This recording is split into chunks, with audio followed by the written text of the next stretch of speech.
El día de hoy vamos a revisar los materiales correspondientes a la asignatura de Derecho Constitucional Mexicano. Mi nombre es Roselvira Cedillo Villar, soy su docente de la asignatura de Derecho Constitucional Mexicano. Primero, es importante revisar el concepto, clasificación y carácter político de la Constitución. Ese es el título de este módulo. Me gustaría recordarles cuáles son las fechas en las que vamos a estar trabajando. El módulo 1 del 1 al 20 de marzo, y recuerden que todos los módulos deben de quedar concluidos antes del 12 de mayo que cierra la plataforma. Los medios digitales es el canal de YouTube, @roselvira_cedillo_villar. Y en este primer módulo, ustedes tienen que realizar un foro integrador de aprendizaje titulado Desarrollo, alcances y limitaciones. El propósito de este módulo es que ustedes desarrollen las habilidades de aprendizaje autónomo para que puedan estudiar derecho constitucional. En específico, tenemos que definir los conceptos y las clasificaciones de las constituciones. ¿Cuáles son las indicaciones de este primer foro integrador de aprendizajes? Primero, revisa detenidamente el incidente crítico de la asignatura. Recuerden que el incidente crítico son los derechos humanos y cómo estos derechos humanos son cada vez más importantes. Después, vean este video sobre qué es una constitución. Después de leer el incidente crítico y ver el video, ustedes van a reflexionar primero qué es una constitución, es decir, definir qué es una constitución y para qué sirve. Cómo se relaciona con el incidente crítico, es decir, cómo se relaciona la constitución con los derechos humanos. Con base en el incidente crítico de la asignatura, ¿qué estrategia utilizarías para que en el caso hipotético Juan pueda gozar del derecho humano a la educación y no ser discriminado? Es decir, van a leer el caso de Juan y van a señalar cómo se podía evitar la discriminación, tanto, digamos, por origen étnico como, digamos, por condición socioeconómica, ¿no? ¿Qué elementos de la naturaleza jurídica y política de la Constitución Política de México identificas para resolver el caso hipotético del incidente crítico? Es decir, eh, cuáles son los elementos principalmente en la parte de las garantías individuales que ustedes pueden analizar para resolver el incidente crítico, ¿no? El caso de Juan. Tienen que redactar un par de párrafos donde primero definan qué es la Constitución, después la relación de la Constitución con los derechos humanos y finalmente ustedes planteen la forma en la que defenderían los derechos de Juan para poder acceder al derecho a la educación o para hacer ejercicio de su derecho a la educación y también a no ser discriminado. Esto es básicamente lo que tienen que hacer en el foro integrador de aprendizaje. Ahora vayamos.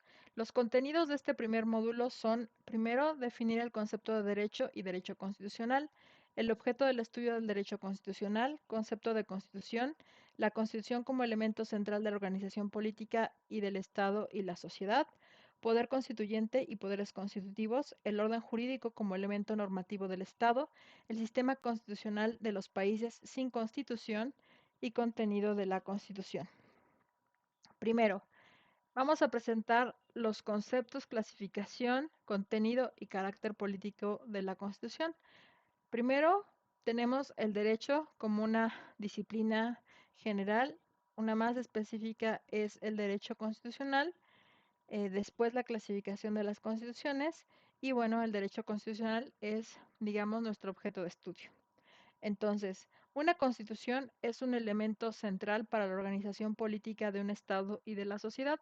Es decir, la constitución es la norma suprema que nos sirve para regir, regular la conducta que se da en una sociedad específica.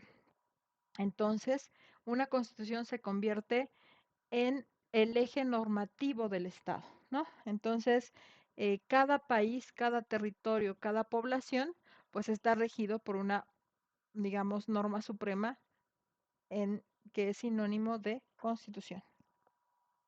Entonces, el objetivo de este primer módulo es comprender el concepto, clasificación, contenido y carácter político de la Constitución para identificar su relevancia en casos hipotéticos.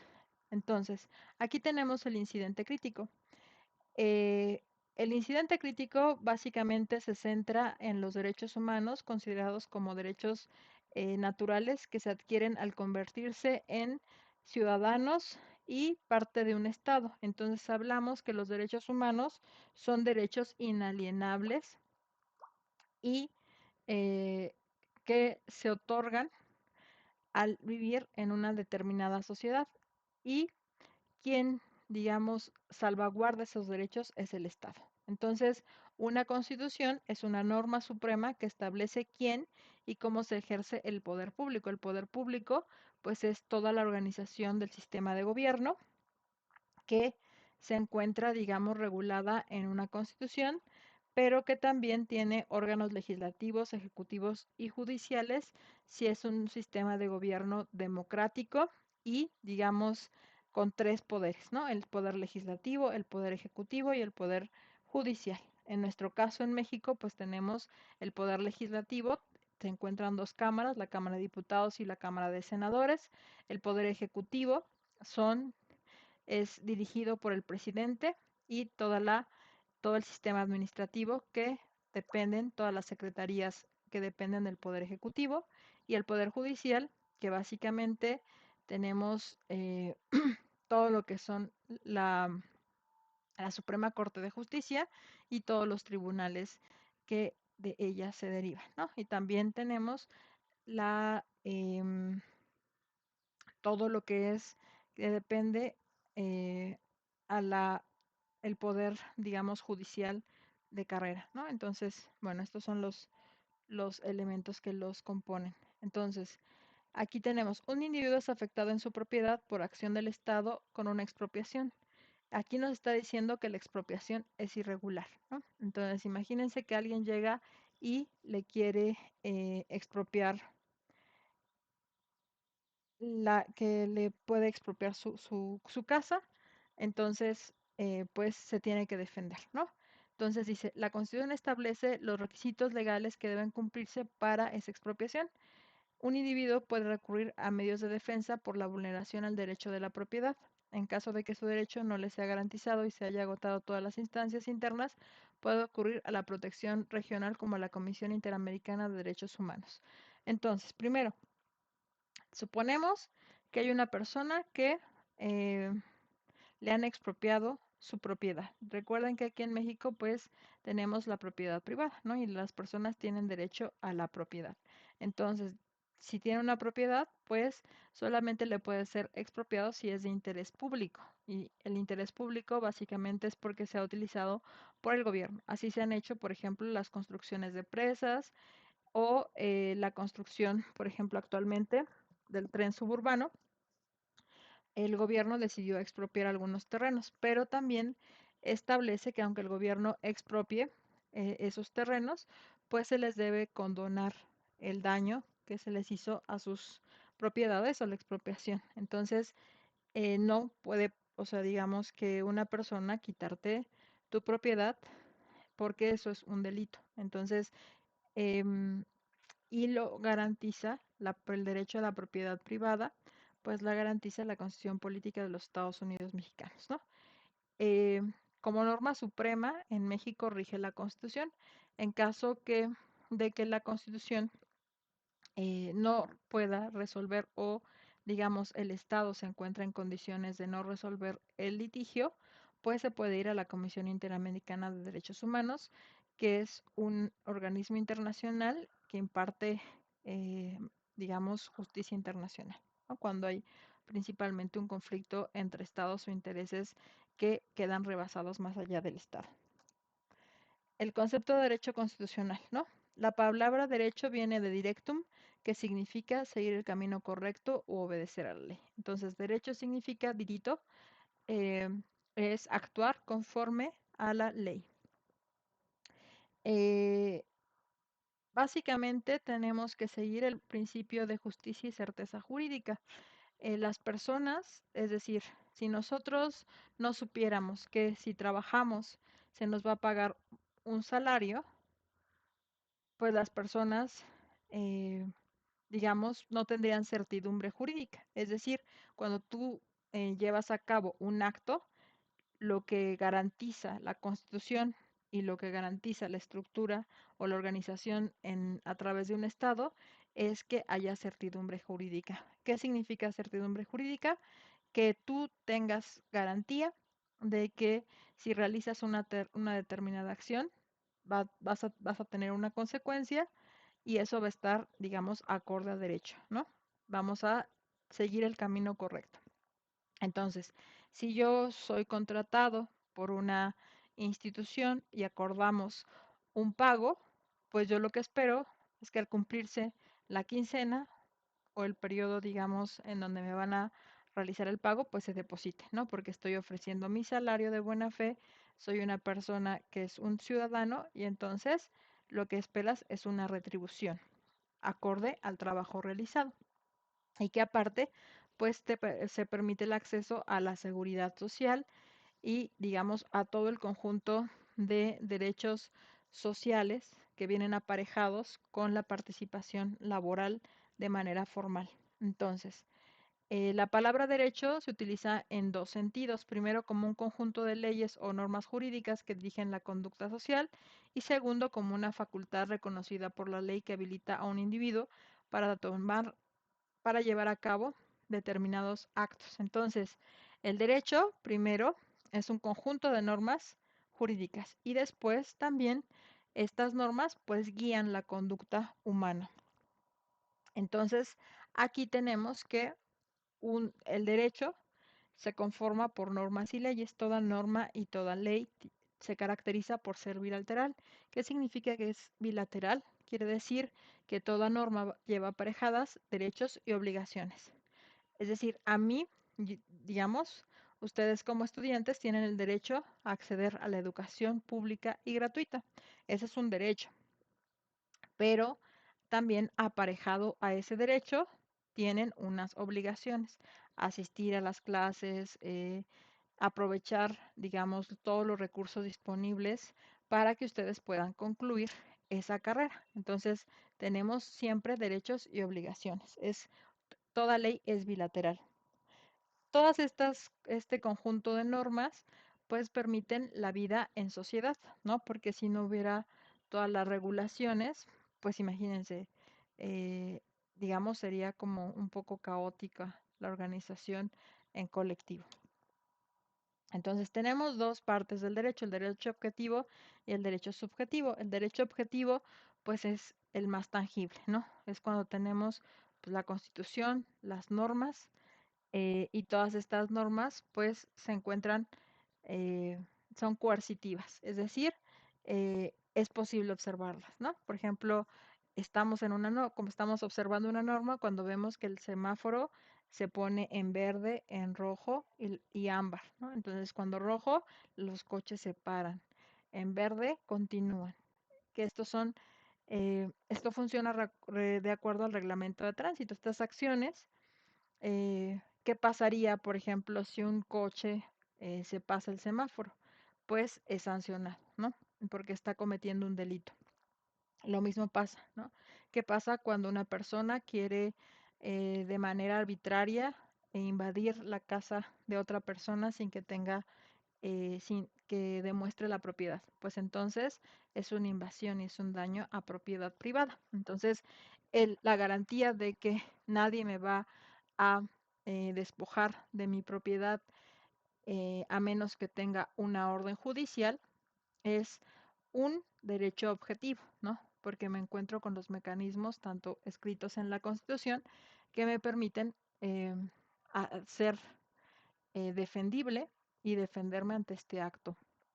Y tenemos el derecho subjetivo, es la norma que permite o prohíbe, es la posibilidad de hacer o no hacer, ¿no? Entonces, una, eh, el derecho objetivo impone deberes y obligaciones y el derecho subjetivo, digamos, es la parte de cómo se sanciona, ¿no? Entonces, por ejemplo, una persona que comete homicidio doloso o una persona que infringe un reglamento de tránsito, pues tiene una sanción. Y esa sanción es básicamente lo que establece el derecho subjetivo. Tenemos las ramas del derecho, básicamente las principales ramas.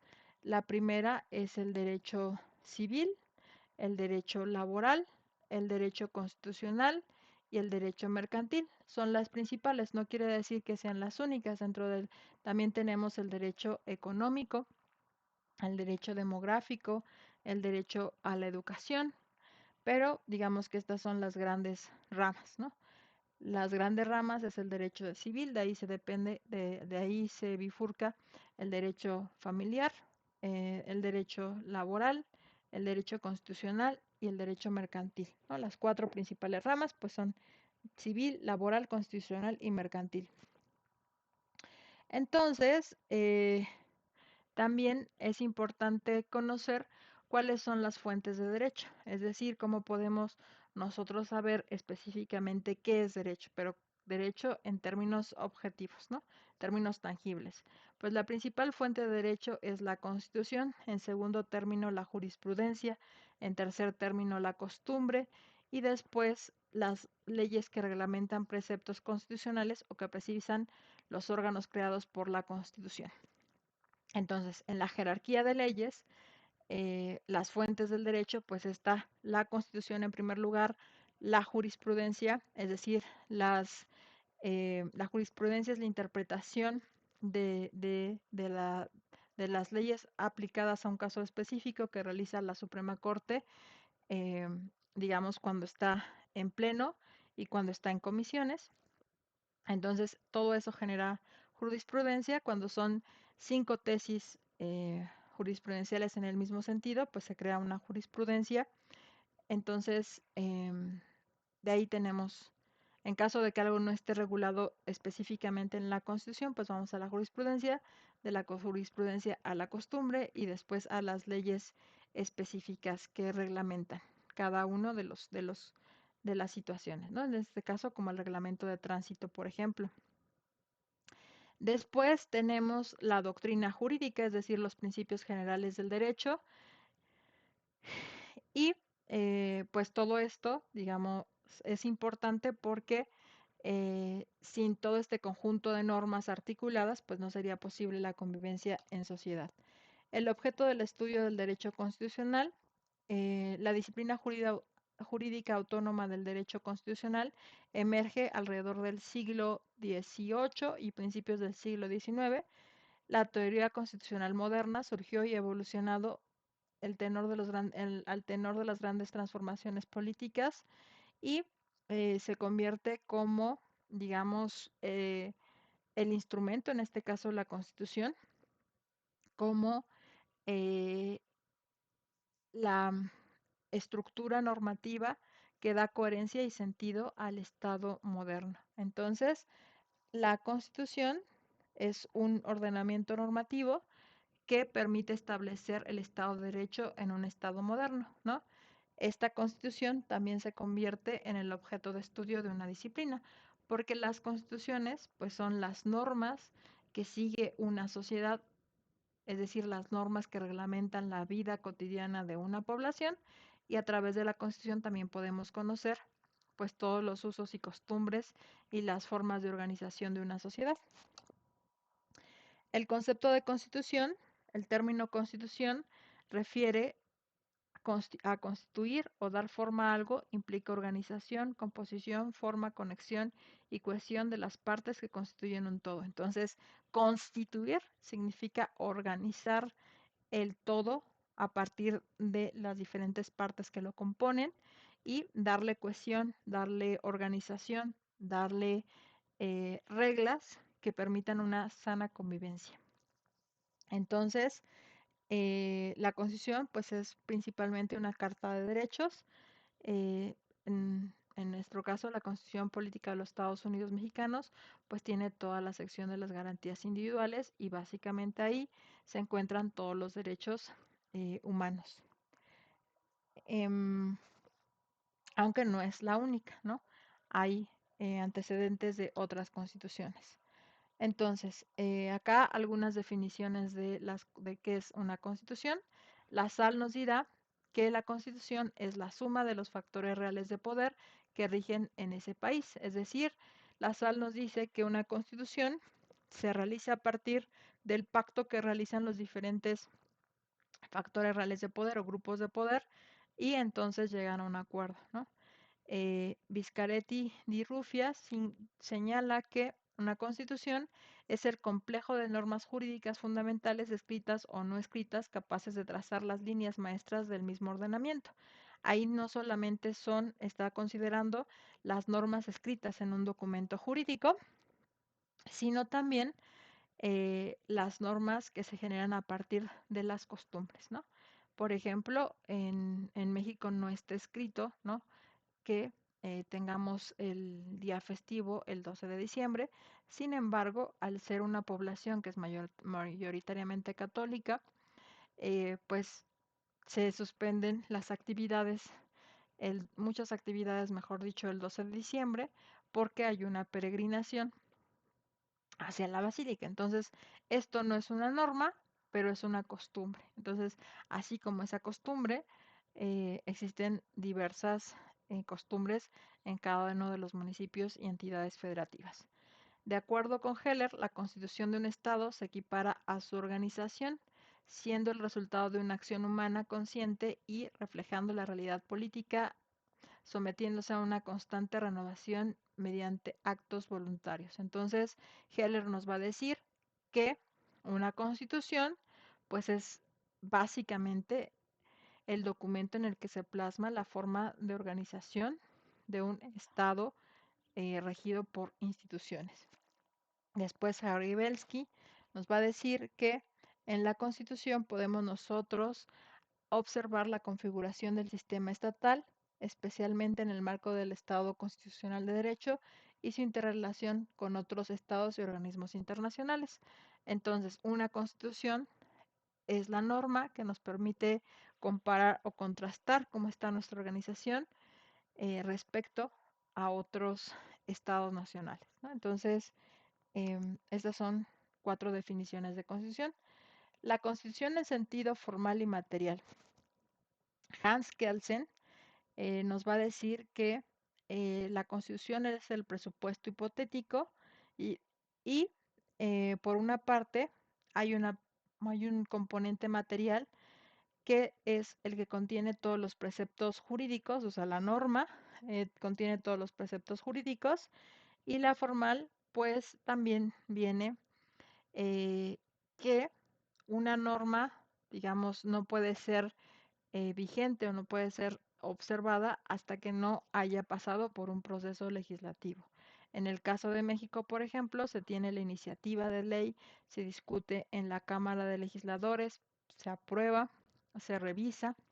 Bueno, primero se revisa si si es votada, pasa a la Cámara de Senadores, donde se analiza, se revisa, es votada, una vez aprobada, pasa, digamos, para ser publicada y revisada como al final por el Poder Ejecutivo, por el presidente, y una vez que, digamos, pasa todo este proceso, es publicada en el Diario Oficial. O sea, una norma es publicada en el Diario Oficial de la Federación y una vez que ya se encuentra, digamos, publicada en el Diario Oficial de la Federación, es una norma vigente, ¿no? Entonces, todo este es el proceso legislativo por el que pasa una norma para efectivamente ser una eh, norma vigente, ¿no? Y una norma positiva no solamente es vigente, sino que eh, las personas la siguen, ¿no? Entonces, por ejemplo, podría ser no conducir en estado de ebriedad. En general, las personas siguen esa norma, ¿no? Otra norma es no invadir propiedad privada, ¿no? Entonces, em, en sentido material, la Constitución pues refleja la organización política estatal de cada estado y pues a través de todo este conjunto de normas, pues nosotros podemos vivir en sana convivencia. Entonces, existen diferentes tipos de clasificación de las constituciones. Germán Vidart Campos primero nos va a decir que está la escrita, formal o codificada, que es la que tienen en general todos los estados modernos. La no escrita o dispersa, es decir, que se encuentra como en algunos de forma parcializada. La constitución formal, que es la codificada normativa, la constitución material, que es la que tiene vigencia real en la dimensión de organización social, es decir, no tienen un documento, pero sí se encuentra plasmada en la costumbre y en la cotidianidad de las personas. La constitución rígida, que es la surgida del poder constituyente formal y no se puede modificar sino mediante un procedimiento, es decir, por mucho tiempo México tuvo una constitución rígida, es decir, era muy difícil lograr que se modificaran la constitución. La constitución flexible, que es la que admite su enmienda mediante el mismo mecanismo empleado para la legislación común. La constitución pétrea, cuando además de ser escrita y rígida se declara irreformable. Los contenidos pétreos pueden estar expresamente establecidos o surgir implícitamente y la irreformabilidad puede ser para algunos contenidos de la Constitución. La Constitución es otorgada cuando un órgano estatal la concede o establece unilateralmente. La Constitución es pactada cuando se deriva de un acuerdo, compromiso o transición entre un órgano estatal y la comunidad.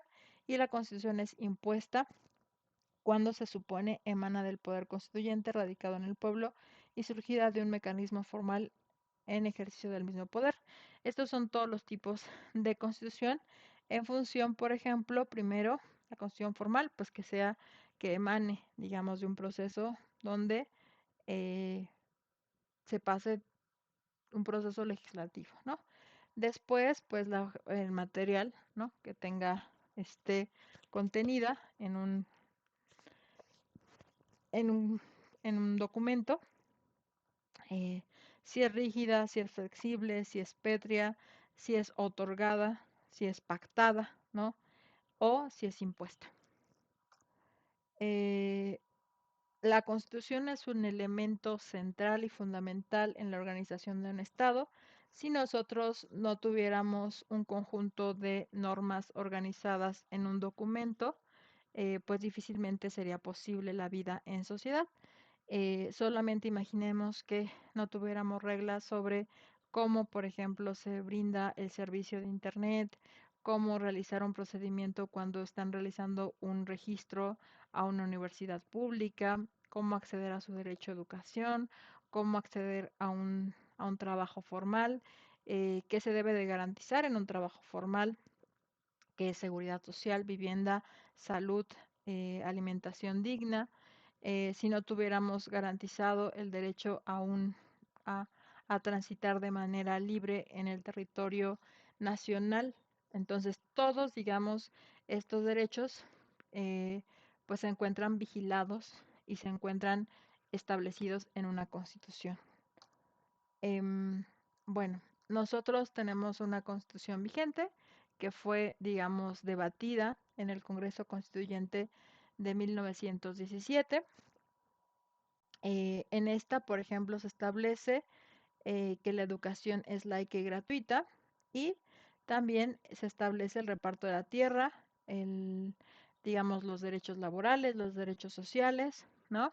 Entonces, gracias a la Constitución, pues primero somos un país que le llamaron Estados Unidos Mexicanos, organizado en una federación de que donde se lleva un sistema de gobierno democrático organizado en tres poderes, ejecutivo, legislativo y judicial, em, donde existen elecciones libres, una democracia ejercida de manera directa, donde tenemos derecho a la vivienda, a la salud, a la educación, estos establecidos en los primeros 5 artículos de la Constitución, em, y también, pues, ahí mismo se establece la organización administrativa de cada uno de los poderes, el ejecutivo, el legislativo y el judicial, ¿no? Entonces también está regulado en esta, o la Constitución establece la organización de los poderes, ¿no? Entonces, tenemos que el poder constituyente y el poder y los poderes constituidos. Poder constituyente. Se ejerce de manera directa en relación con la soberanía que reside en el pueblo. La distinción entre poder constituyente y poderes constituidos fue elaborada por Sieyes en Francia y Alexander Hamilton en Estados Unidos. Es un poder de origen que crea todo el orden jurídico. Aunque el constituyente es en principio jurídicamente limitado, los poderes constituidos operan dentro de los límites establecidos por la Constitución. Es lo que les decía, o sea, todo actuar del Poder Ejecutivo, Legislativo y Judicial está normado en la Constitución y pues esta Constitución, esta ley es la norma máxima que nos rige en todo el país. Em, el poder constituyente originario y el poder constituyente derivado, ¿no? El constituyente originario, pues, es responsable de establecer la constitución política, es decir, recuerdan que en estas clases de historia nos hablaban de la Convención de Aguascalientes, ¿no? La Convención de Aguascalientes, pues, es en donde se discutieron cada uno, digamos, las personas, los juristas de aquella época, discutieron cada uno de los artículos constitucionales que dieron forma a nuestra Carta Magna. Y aquí nos da ejemplos de, digamos, de constituyentes, ¿no? Pero nosotros sabemos que tenemos nuestra Convención de Aguascalientes, donde se discutió eh, nuestra Carta Magna. El poder constituyente derivado, pues incluye el poder de reformar, es decir, es posible en el caso mexicano reformar esta Constitución y, eh, y también toda norma, aunque es general, se puede, digamos, eh, aplicar o es aplicable a casos específicos. El orden jurídico como elemento normativo del Estado, pues la Constitución es una institución jurídica, ¿no? Que pues tutela los derechos que se consagran en ese documento. Entonces, pues de ahí tenemos que la norma suprema en todo estado, pues es la Constitución, ¿no? Recuerden que en México se aceptó que los tratados internacionales estuvieran al mismo nivel que la Constitución, pero en la mayoría de los casos, la norma suprema en el país siguen siendo los tratados internacionales y solo en casos específicos, pues muy particulares donde haya alguna laguna o un vacío jurídico que no pueda ser regulado por la Constitución o que digamos se encuentre tan desactualizada la Constitución que no haya posibilidad de aplicar la norma, pues se acepta de manera supletoria es decir, complementaria, o sea, cuando la Constitución no lo norme o haya un vacío legal, se acepta de manera supletoria los derechos, los tratados internacionales, ¿no? Los derechos establecidos en los tratados internacionales. Entonces, aquí básicamente se acepta pues que hay una supremacía jurídica de la Constitución, ¿no? O sea, la ley suprema básicamente es la Constitución. Entonces, tenemos algunos principios fundamentales, como son la inviolabilidad de la Constitución. Nada está por encima de la ley, nada está por encima de la Constitución. La supremacía constitucional. La Constitución como pilar de la seguridad jurídica garantiza que ningún acto o ley restrinja los derechos consagrados en ella con mecanismos para corregir cualquier arbitrariedad. Entonces, todas las leyes generales y específicas deben de tener coherencia con la Constitución. Nada está por encima de lo que se encuentra regulado en la Constitución. Y México se considera como un país que tiene cierto grado de rigidez constitucional porque no es tan fácil llevar a cabo una reforma constitucional. Para llevarse a cabo una reforma constitucional, pues necesitan que se vote en pleno la reforma, que se apruebe por la mayoría absoluta en la Cámara de Diputados y Cámara de Senadores y aparte de eso que pase a los congresos locales y la mayoría de los congresos locales eh, pues apruebe la reforma, ¿no? Si esto no pasara, pues una reforma constitucional regularmente no pasa. Entonces, la Constitución es un documento tanto político como jurídico, es decir, político en el sentido de que organiza ese sistema eh, jurídico-político en el cual se organiza la vida social.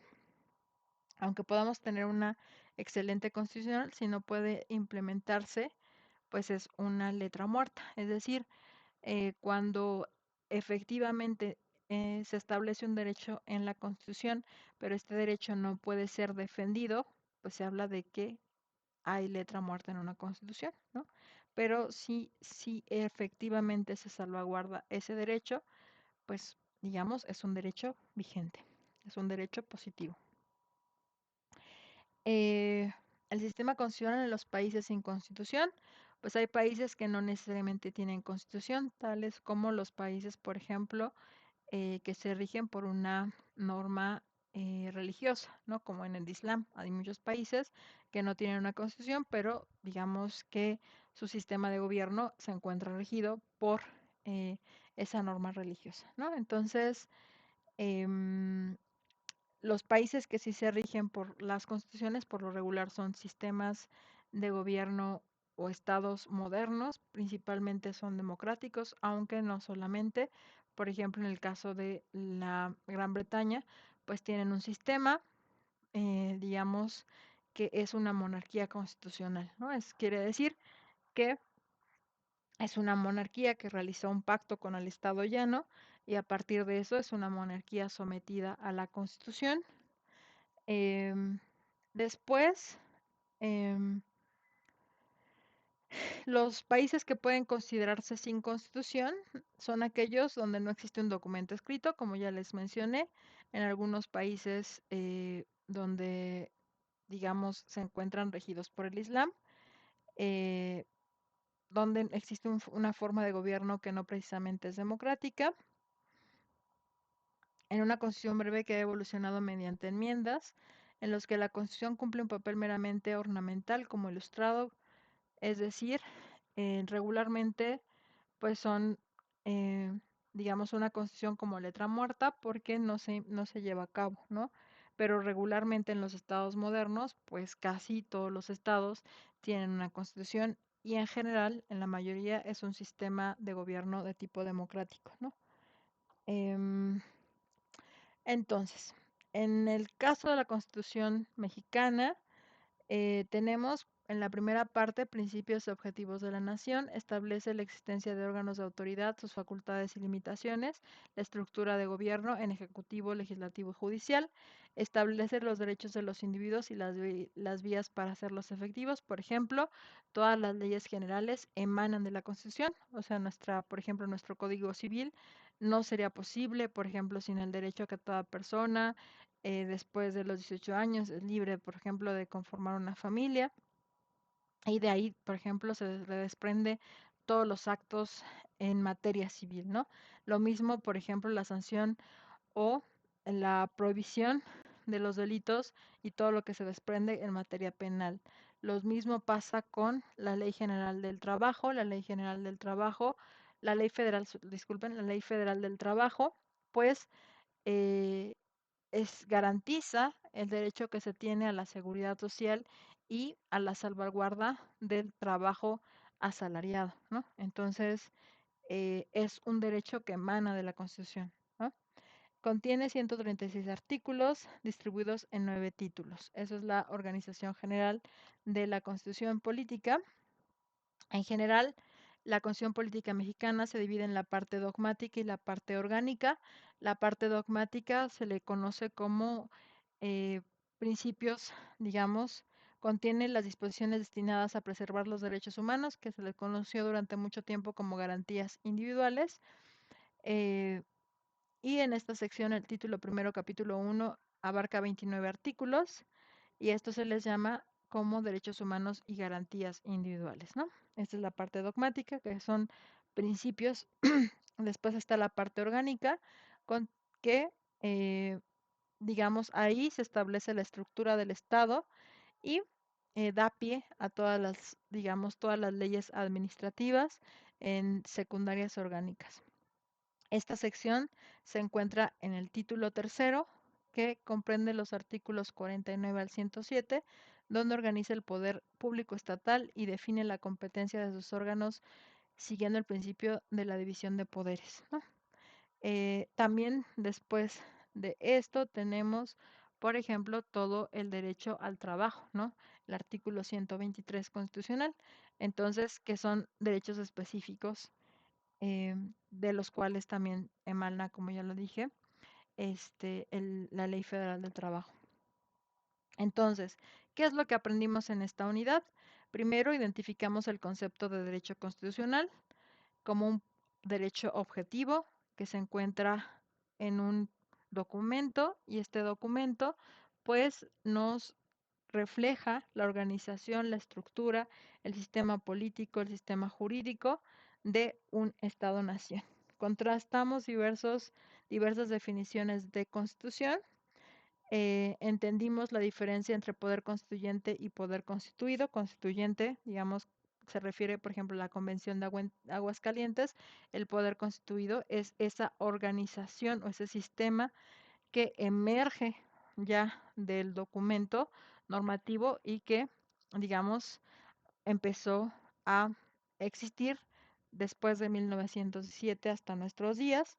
Explicamos la naturaleza jurídica y la política del texto constitucional. Reflexionamos acerca de la jerarquía de la Constitución respecto a las normas jurídicas.